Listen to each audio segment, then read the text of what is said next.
Hey, this is Coach Adam Cobb, creator of the FYC method, and today we're talking about part 2 of Kara's question. Kara's from New Jersey, and she asked the question, how can I improve my sleep?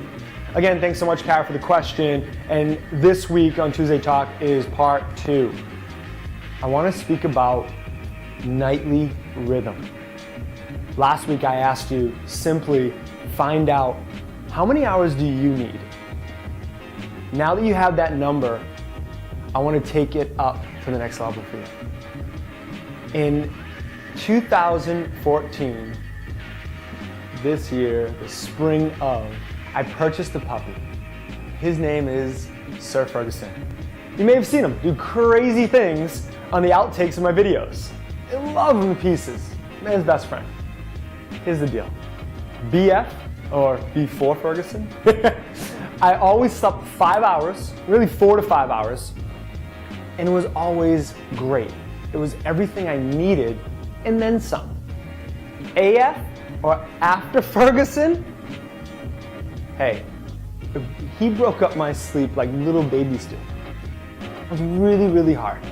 Everything from jumping on the bed to whining in the middle of the night to barking to people that are walking in the hallway.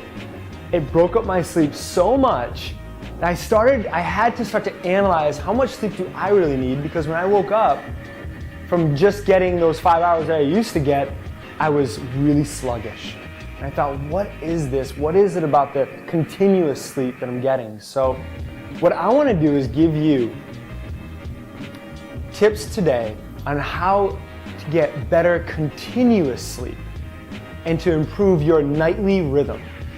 And even make that a common term. We talk a lot about morning rhythms, and today we're going to talk about night rhythms.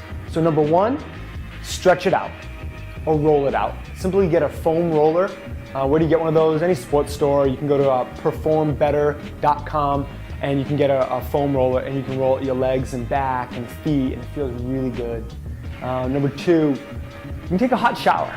My mom used to tell me when I was young that the bed is a sacred place. So as I would step into that, I never wanted to go to bed dirty, but what it also did was it allowed me to just become really soothed by the hot water, and I just kind of got into the right mind space to be able to go to bed, right?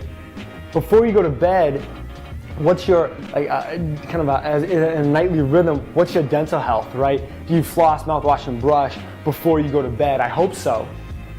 Or you go to the dentist a whole bunch, but I say that that's part of the rhythm, right? Do not eat 2 hours before, because the digestive system will keep you up, heartburn, just interrupted sleep. We know the negative implications of coffee. I think that's one that we know, just cut down on the coffee. And then a really big supplement that you may not know of that I want to share with you is magnesium. If you have anywhere from 250 to 300 milligrams of magnesium, it can help you sleep just much quicker. It'll almost help you feel a little drowsy, and it helps your muscles relax a little bit. Magnesium will help you sleep, and it'll also improve the intracellular water in the body, so it'll help you become more hydrated. You may not be into supplements, and that's fine. So the foods that have magnesium are really high levels. Spinach, kale, Swiss chard, salmon, halibut, tuna, but just to think about how you can get 100% of the daily requirement, just half a cup of pumpkin seeds does that, okay? This is, I think, the biggest tip, and that's one that's really helped me, is that I keep in mind that media is meant for the morning and a little bit in the afternoon, but it's not meant for the nighttime. So often we spend the few minutes before we go to bed on the phone or watching TV or something to that effect. Oftentimes we keep our cell phone so close to the bed that when we wake up in the middle of the night, we go right to it and check our Instagram or check something to that effect, and that really keeps you up. Why? Because it's the media, just the light will keep you up, but also the information you're taking in. You're not meant to have that information. Keep the information simple. How do I keep the information simple before I go to bed? I have a 5-year journal, and in it, I write down 3 things that I was grateful for that day. I write those 3 things down in the journal. I close my journal up, and it's like closure to my day. It puts me in a really good mind space, a positive perspective, and I sleep really sound uninterrupted. Now, talk about uninterrupted. Parents with young kids. I pray for you.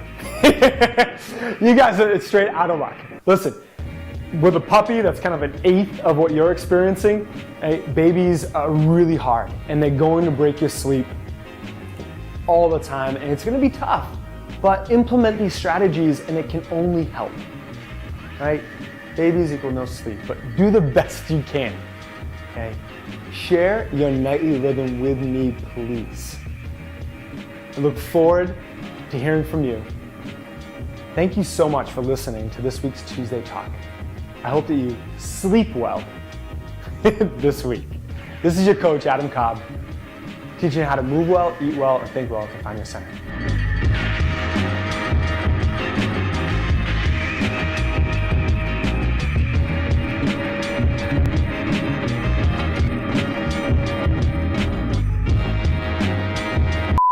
And part of the nightly rhythm that I completely forgot about was you can listen to music. You can simply sing yourself to sleep. I guess you say what can make me feel this way, my girl. My girl. My girl. My girl. My girl. My girl. Ooh.